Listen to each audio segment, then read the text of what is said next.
What is postmodernity? Postmodernity is something that has been lately a pretty common topic, especially because of Jordan Peterson, the famous anti-social justice warrior.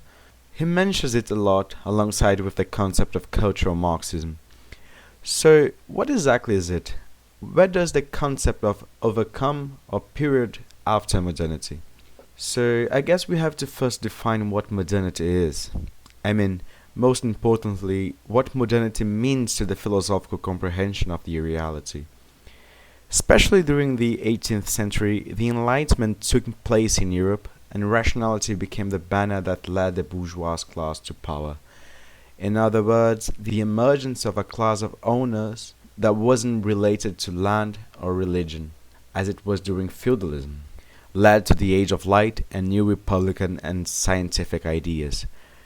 Those ideas had its apogee during the French Revolution and the beginning of decadence and the end of the 19th century, when capitalism was already established and the philosophy of the ruling class had the social function of fighting against social ideas, not against kings and priests anymore. That's why so many individualistic, pseudo-Darwinistic ideals rose during this period, because they had the social function of fighting against the ideas of equality and the ideas that all men are brothers. After the World Wars, Fordism was already established as the main form of production in the world. Keynesian economics won over the classic school. This period, from the end of World War II to 1973, was marked by the big state and big narratives.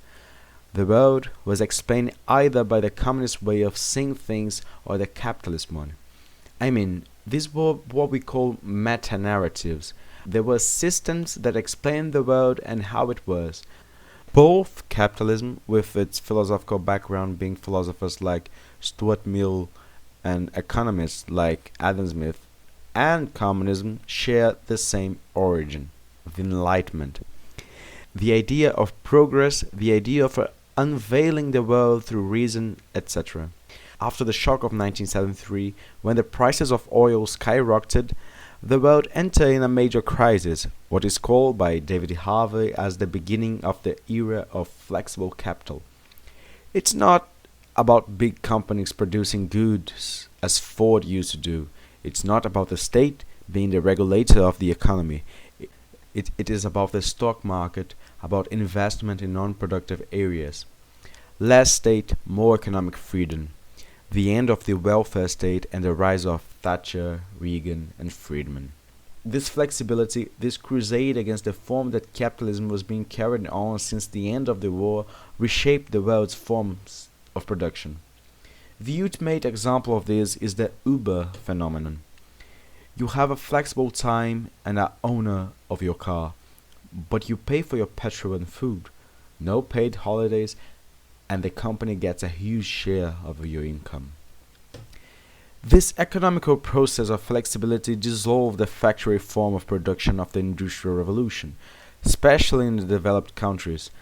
The global south is now industrialized, with foreign companies of course. What it means? That a dissolution of a way of producing goods also creates a dissolution in the form that most people live and therefore in the way they think and feel the world. That's exactly why postmodern thinkers are so successful and influential nowadays. Examples are Michel Foucault, Jacques Derrida, Félix Guattari, Gilles Deleuze, and other philosophers from the 1968 generation. But what they produced was a critique from the left against enlightenment, against the universal truths and values. The 68 generation criticized the mechanicist character of Marxism and talked a lot about sexual freedoms and civil rights. All of those critiques and updates to philosophy are valid, but the problem is that the critique to the Enlightenment reason was weaponized as a critique to great narratives, and communism is included. Marxism works with the concept of dialectical truth, and that the world is knowable. Postmodernity tries to overcome that, what can be very dangerous. The idea that my truth is equal to yours can create disastrous consequences. So, in a world where everything that is solid dissolves in the air, How can you identify with something? Great narratives are dead. So, how do you feel that you are part of something? You consume signs. What are signs? Commodities, goods. A certain Adidas sneaker will make you feel like the guy from the ad. Going to a men-themed barbershop will make you feel like the ideal man. Buying a certain car, watching a determined film, etc. But you know what will also make you feel part of something? The causes, be it vegan, queer, black, feminist. Those all are valid causes that deserve all the attention that we can give. The problem is that postmodernity doesn't allow a goal, a concept of progress or common cause. Those causes will eventually collide. For example, the radical feminist movement usually has problems with the queer. There are fights among the black movement to decide about how much black you have to be considered black in the first place, and many other examples. The necessary end to all this is that those valid causes will atomize until you are the only true representation of what you stand for.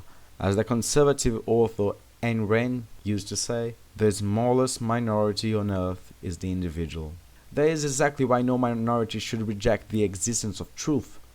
And the undeniable truth is that this world is a world of economic oppression by the few. This reality is what created the segregation of the black people and even the industrial and inhumane slaughter of the animal world that looks for the irrational profit margins. Only the fight against the system as a whole and the recognition that we are all in this struggle together is what makes real change possible. To reject the deconstruction of enlightenment is to embrace the only weapon capable of a progressive historical change for the oppressed, which consists Marxism.